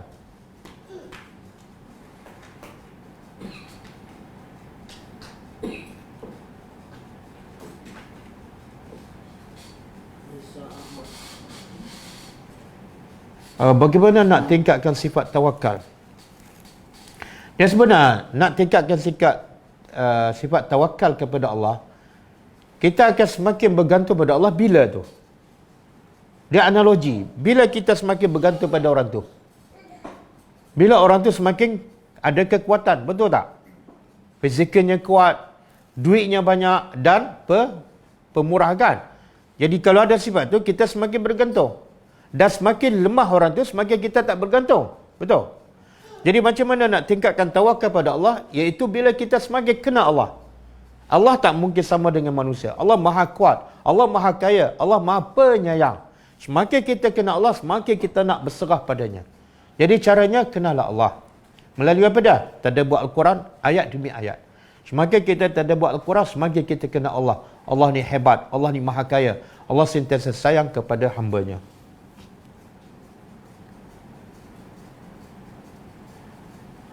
Betul ke kalau suami pergi solat Jumaat di masjid dapat 27 pahala, isteri yang galakkan dapat 28? Mana boleh isteri lebih pada suami? Suami yang pergi, isteri pula lebih. Tak adil lah. Kira ada solat seorang satu, 27. Tak. Yang ada hadis pasal kelebihan solat Jumaat 27, satu lagi 25. 28 tak ada. 28 riwayat isteri tu. Dia ada pendapat mengatakan kalau dia suruh suami pergi solat Jumaat, suami dapat pahala 27. Kalau dapat 27 lah, maka isteri pun dapat pahala yang sama. Kemudian kelebihan tu isteri solat di rumah kan, dia dapat pahala dia. Campurlah. Bukan 28 lah. Kenapa nak 28? Lebih lah.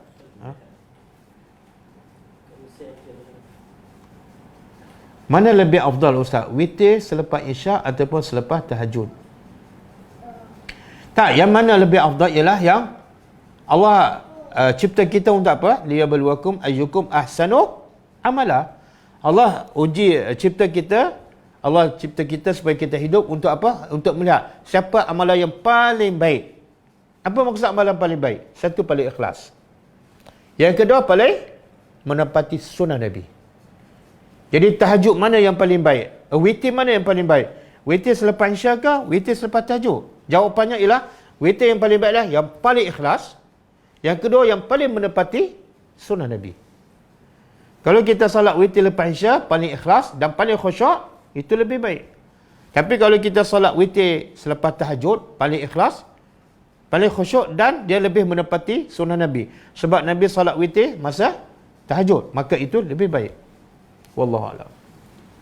Saya nak angkat mana lebih afdal, baca Quran lebih banyak dan solat tahajud 2 rakaat saja? Tak, maksud apa ni? Solat malam ke? Okey. Kalau solat malam, mana lebih baik? Baca Quran banyak-banyak waktu malam ataupun solat 2 rakaat? Yang terbaik ialah baca Quran banyak-banyak dalam solat tahajud. 2 in 1. Jadi solat pun dapat, tahajud pun dapat. Ada solat 2 rakaat, baca 2 page. Kan? Rakaat pertama 1 page, rakaat kedua 1 page.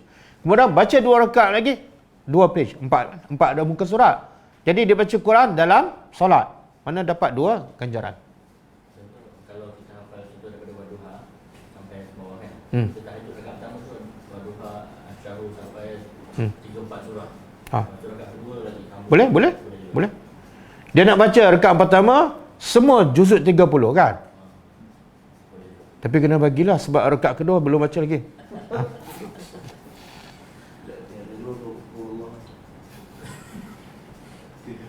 Saya anak angkat, bila saya berbuat baik dan beramal baik, adakah ibu angkat dapat pahala?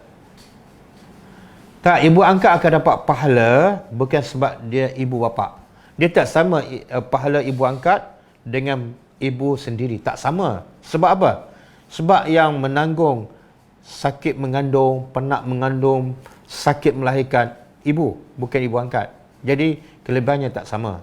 Tetapi kalau anak angkat buat baik, ibu angkat dapat tak pahala? Dapat pahala. Bila tu? Kalau yang dia buat tu adalah hasil tunjuk ajar ibu angkat. Apa saja mak angkat ajar pada anak dan anak angkat buat, Semua pahala yang dibuat oleh anak angkat akan diperoleh juga oleh ibu angkat. Bukan sebab ibu, tapi sebab ilmu yang diajar.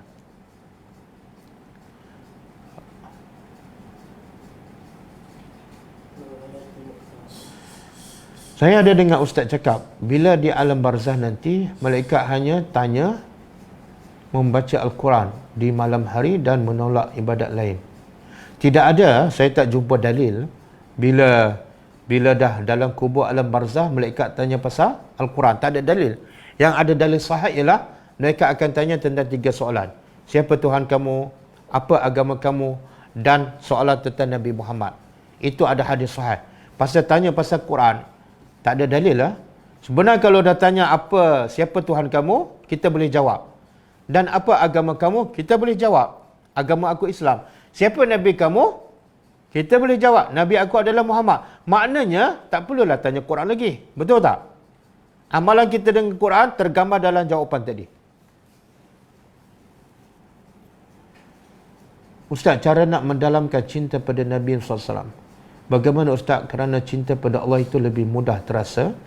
Kerana Allah Maha memberi dan menjaga, tambah lagi menjaga seseorang yatim dari kecil. Maka cinta Allah itu lebih menetap. Tak, cara kita nak cinta pada Nabi ialah tak kenal maka tak cinta. Belajarlah sirah Nabi yang kita belajar ni. Kita belum belajar betul-betul bagaimana pengorbanan Nabi.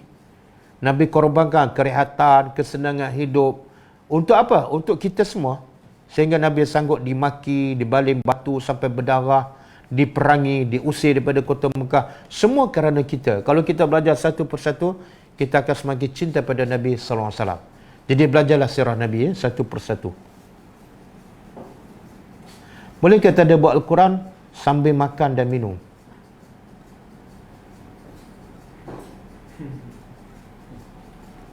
Saya nak tanya, boleh tak boleh tak kita buat kerja kat office sambil kita makan? Boleh ke tak? Kerja office dengan tak ada buat Al-Quran, mana lebih penting? Jadi kalau masa kita bekerja pun tak boleh sambil makan, walaupun kerja dengan orang, walaupun kerja belum tentu baik. Maka nak tadabbur ayat Allah yang sebenarnya lebih penting daripada makan, lebih penting daripada kerja. Sebaik-baiknya jangan campur aduk dengan benda lain. Kita ni kalau tadabbur masa tak makan pun kadang-kadang tak fokus. Ini nak tadabbur sampai makan, lagi kita tak fokus. Satu. Yang kedua menunjukkan apa? Makan ni 3 kali sehari. Dan Allah bagi masa kita 24 jam sehari. Kenapa nak tadabbur masa makan 3 kali sehari? Pilihlah waktu terbaik. Waktu pagi lepas subuh, waktu malam. Allah puji ahli kitab yang beriman. Apa sifat ahli kitab yang Allah puji ni? Iaitu mereka baca Quran di waktu malam. Dan Allah suruh Nabi, orang yang paling mulia, bangun malam. Buat apa? Waratilil Qur'ana tartila. Ya Allah, minta maaf, jangan tadabbur Al-Quran sambil makan. Jangan. Quran ni satu benda yang sangat mulia. Nak faham kata-kata Allah. Jangan buat 2 in 1. Sambil buat kerja lain, kita buat kerja yang mulia. Jangan. Bela kucing tapi tak jaga kebersihan hingga mengganggu jiran, ya jadi dosa besar. Dosa besar. Nabi kata orang solat malam, wanita solat malam, sedekah banyak, puasa sunat, tapi ahli neraka. Sebab apa? Ganggu jiran. Ganggu jiran ni boleh berlaku apa? Dengan kucing kita. Kita duk solat malam, menangis-nangiskan sampai keluar air mata darah. Kucing kita duk berak di rumah jiran, kita ahli neraka, kata Nabi. Ibadat ni yang betul apa dah?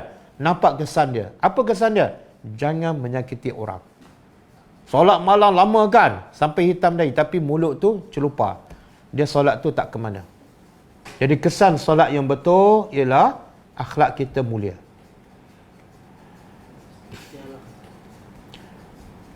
Beza ke maksud ragu dalam Al-Baqarah ayat 2 dengan surah Al-An'am? Tak, sama je. Surah Al-Baqarah la raiba, Allah guna raiba, ragu-ragukan. Yang semalam tamtarun. Ada satu lagi perkataan ragu-ragu ialah syak. Lebih kurang sama makna. Kalau kita raib pada Al-Quran, boleh jadi kafir. Kita raib pada hari kiamat, boleh jadi kafir. Syak pun sama. kita syak pada Quran, betul ke tak? Pun sama, boleh jadi kafir.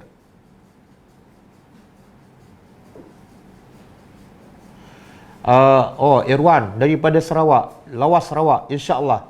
Saya doakan Irwan menjadi orang yang berilmu, orang yang bertakwa dan pendakwah yang hebat yang memiliki sifat 5 sifat tadi.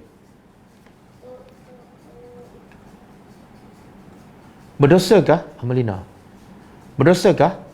Oh, atas tu. Murni. Kalau sujud, jari-jari dirapatkan atau direnggangkan. Okey, kalau sunnah Nabi, bila sujud jari rapat, jari rapat. Bila rokok, tangan letak kat lutut, jari buka. Beza. Bila rokok, jari buka, pegang kepala lutut.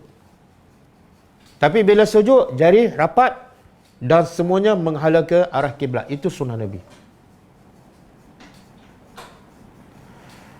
Berdosakah kalau kita bela kucing, kemudian bila dah terlalu banyak kita buang ke tempat lain?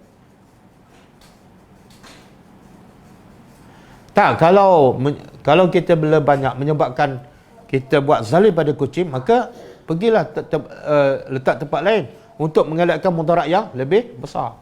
Sebab tu bagi saya, jangan mula bela kucing. Sebab apa? Mula-mula suka, lepas tu jadi lepas tu mula-mula sekor, lepas tu beranak-beranak, akhirnya kita akan buat dosa juga. Jadi lebih baik elakkan daripada awal.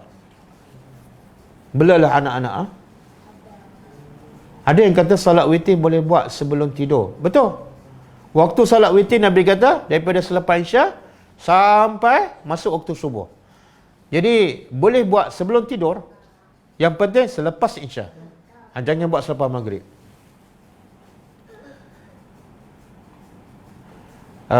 Masjid dah diguna, bolehkah salat berjemaah berjarak?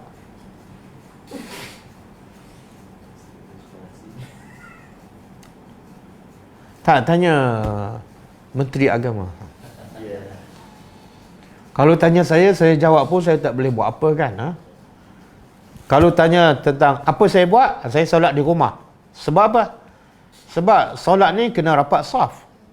Bahkan Nabi pernah bila hujan, Nabi kata pada sahabat, solat di rumah.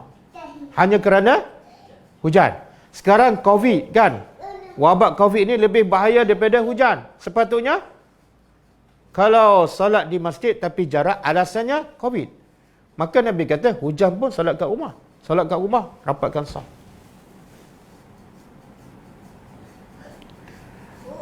Bagaimana cara terbaik hilangkan penyakit was-was? Contoh banyak kali takbir. Okey, kalau kita was-was, kalau kita isteri lah, masa kita nak angkat takbir, suruh suami kita tampar kita. Masa kita Allah Allah bagi suruh suami bagi penampas biji, dah hilang terus. Masa ambil wuduk pun bagi penampas biji.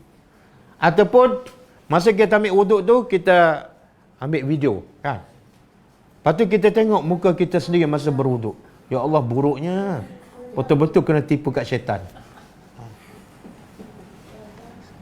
Dia sebenarnya was-was ni sebab apa? Syaitan kan, strategi syaitan apa dia? Nak supaya kita buat benda yang salah, tapi dia hiaskan nampak betul. Okey, was-was pun syaitan guna strategi yang sama. Apa dia? Orang yang was-was ni sebenarnya nak supaya wuduk dia paling sempurna. Nampak cantik tak? Tapi akhirnya dengan cara apa? 2-3 kali kadang-kadang membazir. Akhirnya bukan paling sempurna, paling tak sempurna. Jadi ambil video masa kita wuduk, lepas tu tengok muka kita sendiri. Tengok muka yang kena tipu kat syaitan kan. Bunyi hebat kat luar, rupa-rupa 5 kali sehari kena tipu kat syaitan. Boleh tak setiap kali kita nak sedekah, kita niat zakat dulu, sebab takut tak cukup. Sebab takut tak cukup zakat. Macam mana tak cukup zakat? Kalau tak cukup zakat, jangan bagi. Dia bila wajib keluarkan zakat? Bila cukup haul, setahun, dan cukup nisab kan? Barulah keluar 2.5. Jadi kalau harta kita dah cukup haul, kita wajib keluar zakat. Jangan sedekah. Jangan sedekah. Keluarkan zakat dulu. Dah habis keluar zakat, baru boleh Sedekah sebab zakat wajib. Sedekah sunat, kena utamakan yang wajib. Jadi apa maksud soalan ni? Bila kita nak sedekah, kita niatkan zakat. Tak boleh. Tak boleh campur adukkan sedekah dengan zakat. Zakat, sedekah. Dia macam ni lah. Boleh tak saya solat sunat subuh, gabung sekali dengan solat subuh? Tak boleh. Solat sunat subuh lain, solat subuh lain. Bagaimana nak buang muzik? Tadi saya dah buang kan? Jika suami ada 2 isteri. Ni tanya siapa ni? Boleh tarik ke suami? Boleh ke tarik suami? Boleh tarik isteri seorang. Salah seorang dapat masuk syurga. Yang lebih tinggi, adakah dia dapat tarik suami dan isteri yang lagi salah? Oh, isteri dapat masuk syurga. Suami dan isteri kedua tak dapat. Sayang tak pada isteri kedua? Sayang tariklah. Tak boleh. Ada hadis sahih. Kalau kita berkawan dengan orang yang baik, kan? Orang baik itu masuk syurga. Orang baik itu masuk syurga.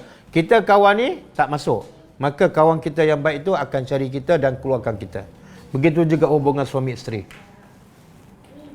Tapi jangan mindset dia dah awal lagi nak suruh orang tarik. Macam ada niat je nak masuk neraka kan? Tapi dah awal lagi kita usaha nak masuk syurga dan nak tarik orang. Bukan prepare supaya orang tarik kita. Bila musafir, sekarang musim belajar online dan ditetapkan harga. Bila nak masuk grup tersebut, bolehkah ditetapkan bayaran tersebut? Tak, saya dah beritahukan, sepatut mengajar agama ni, orang yang mengajar sepatut dia faham. Kemuliaan orang mengajar agama ialah dia buat benda yang paling Allah suka. Dan ganjaran di sisi Allah sangat besar. Jadi kalau ganjaran yang Allah janji sangat besar, kenapa dia mengharapkan bayaran daripada manusia? Satu. Yang kedua, Allah dah janji, siapa yang bertakwa pada Allah, Allah akan bagi rezeki yang tak disangka. Jadi kalau kamu nak duit, bukan tetapkan bayaran, tapi jadilah kamu orang yang bertakwa. Allah akan bagi yang di luar jangkaan. Kadang-kadang kita tak tetapkan bayaran, orang bagi lebih pada bayar yang kita tetapkan. Tapi bila kita tetapkan bayaran, kita akan dapat banyak tu je. Sebab apa? Kita tidak ada takwa. Kita masih mengharapkan keuntungan duniawi.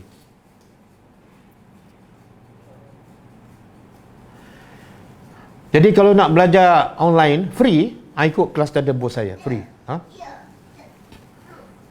Bila bermusafir dan kita solat jamak takdim ataupun takhir, bolehkah kita solat qabliyah dan ba'diyah?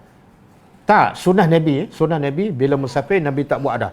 Solat sunat qabliyah, ba'diyah Nabi tak buat kecuali solat sunat subuh dan solat sunat witir. Itu Nabi buat walaupun musafir. Yang sebelum zuhur, selepas maghrib, selepas isya, semua Nabi tak buat bila Nabi musafir. Walaupun tak buat, tapi tetap tak dapat pahala. Ya. Kalau kita biasa buat solat sunat sebelum zuhur, tiba-tiba kita musafir ke Kelantan, seminggu kita tak buat solat sunat sebelum zuhur, kita tetap dapat pahala. Pahala apa? Sebab kita dah biasa buat sebelum tu.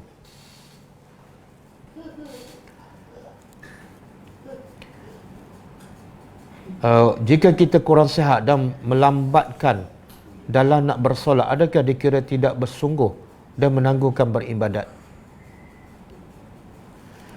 Dia sebenarnya la yukallifullahu nafsan illa wus'aha. Allah tidak akan bebankan melainkan setakat yang kita mampu.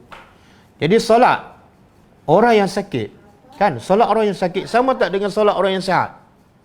Sebenarnya solat orang yang sakit sesuai dengan keadaan dia, iaitu lebih mudah daripada solat orang yang sihat. Kalau orang sihat kena berdiri, dia sakit tak boleh berdiri, duduk. Kalau orang sihat kena berdiri, dia sakit tak boleh duduk, baring.